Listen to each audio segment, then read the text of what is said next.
Assalamualaikum teman-teman semua. Selamat datang di channel DC Wahyu Limit. Hari ini saya akan mengisahkan sebuah kisah nyata. Namun sebelumnya, saya sarankan untuk menuliskan salawat di kolom komentar agar kelak solawat ini bisa menjadi saksi untuk mendapatkan syafaat di akhirat. Sherly, gadis 23 tahun asal Magelang, bekerja di sebuah kafe kecil di pinggiran kota Semarang. Hidupnya sederhana, penuh perjuangan. Sejak ayahnya meninggal 3 tahun lalu, Sherly menjadi tulang punggung keluarga. Ibunya sakit-sakitan, dan adiknya masih duduk di bangku SMP. Setiap hari, Sherly melayani pelanggan sambil menahan lelah. Tapi senyumnya tak pernah hilang. Ia selalu berusaha terlihat kuat, meski hatinya sering dihimpit rasa putus asa. Suatu hari, seorang laki-laki tampan, berpenampilan rapi, datang ke kafe. Namanya Rehan.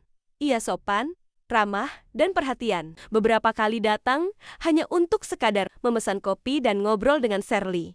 Gadis itu pun mulai membuka hati. Bagi Sherly, Rehan adalah sosok yang seperti datang dari mimpi penuh perhatian dan memberikan harapan baru. Rehan mengaku bekerja di luar negeri sebagai agen outsourcing. Ia bercerita soal kehidupan di luar sana yang katanya lebih mudah dan penuh peluang. Sherly mendengarkan dengan mata berbinar. Dalam pikirannya, ini mungkin jalan keluar dari hidup yang penuh beban. Rehan pun mulai membujuk Sherly. Kalau kamu mau, aku bisa bantu cariin kerja di Kamboja. Gajinya lumayan.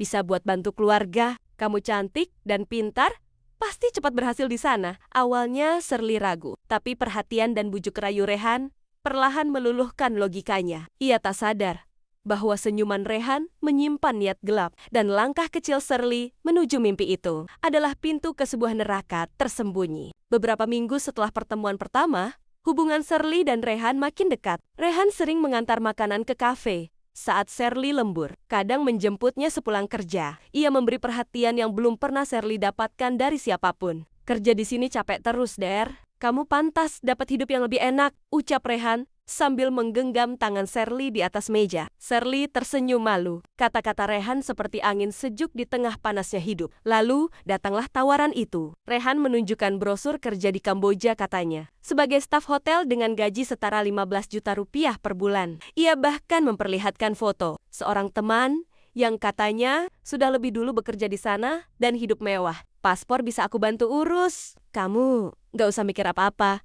Cukup bilang iya. Sherly ragu. Ia tak pernah keluar negeri dan tak punya pengalaman kerja formal. Tapi setiap malam, suara ibunya yang batuk terus-menerus dan wajah adiknya yang murung karena tak bisa bayar SPP membuat hatinya terhimpit. Akhirnya, setelah seminggu berpikir, Sherly mengangguk. Aku ikut, Han. Rehan langsung memeluknya. Bagus, Der.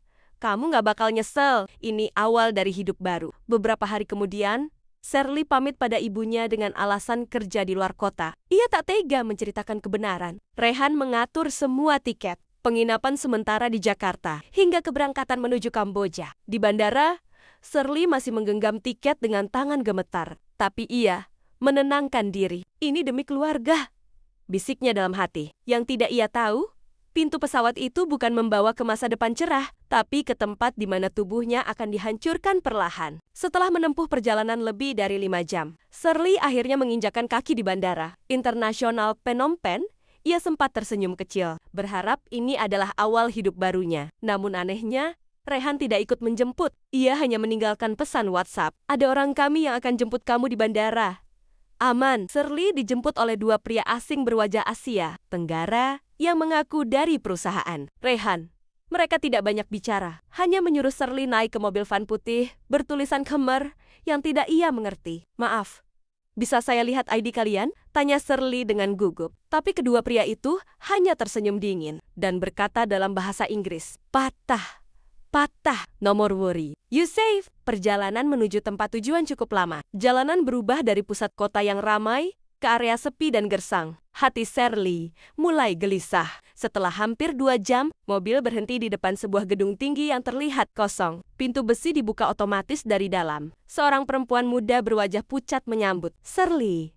Ia memperkenalkan diri sebagai Lisa dan menggunakan bahasa Melayu terbata-bata. Aku juga dari Indonesia. Kamu kerja di sini sekarang, ucapnya datar. Sherly dibawa ke kamar sempit tanpa jendela. Tak ada ponsel, tak ada sinyal. Ketika ia bertanya soal pekerjaannya sebagai staf hotel, Lisa hanya menjawab, "Gak ada hotel, Di sini, kamu bantu konten. Lama-lama, kamu ngerti sendiri. Malam itu, Shirley menangis dalam diam. Nalurinya berteriak keras bahwa ia telah masuk ke dalam perangkap. Tapi semuanya sudah terlambat. Ia resmi masuk ke neraka yang disamarkan sebagai peluang kerja. Hari-hari pertama di gedung misterius itu terasa seperti hidup dalam mimpi buruk. Shirley hanya diberi makan 2 kali sehari. Itu pun seadanya. Ponselnya telah disita. Dan setiap sudut gedung dipenuhi CCTV.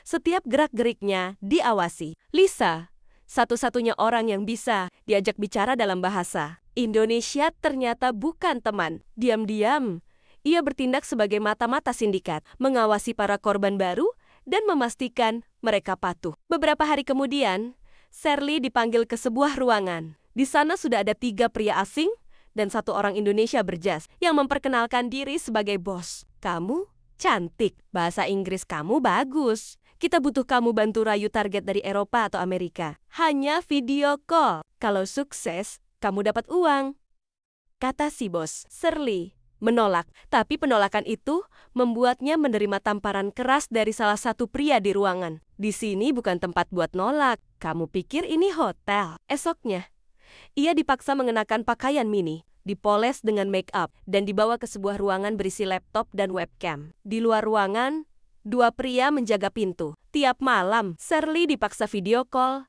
dengan pria-pria asing seolah ia bekerja di customer service. Padahal kenyataannya, ia menjadi umpan untuk memancing para korban baru yang dijanjikan cinta palsu, investasi, atau iming-iming kerja. Setiap kali ia tidak sesuai ekspektasi, tubuhnya menerima balasan. Dari tamparan, cubitan, hingga pukulan. Shirley, yang dulu ceria, kini mulai kehilangan harapan. Matanya kosong, senyumnya palsu,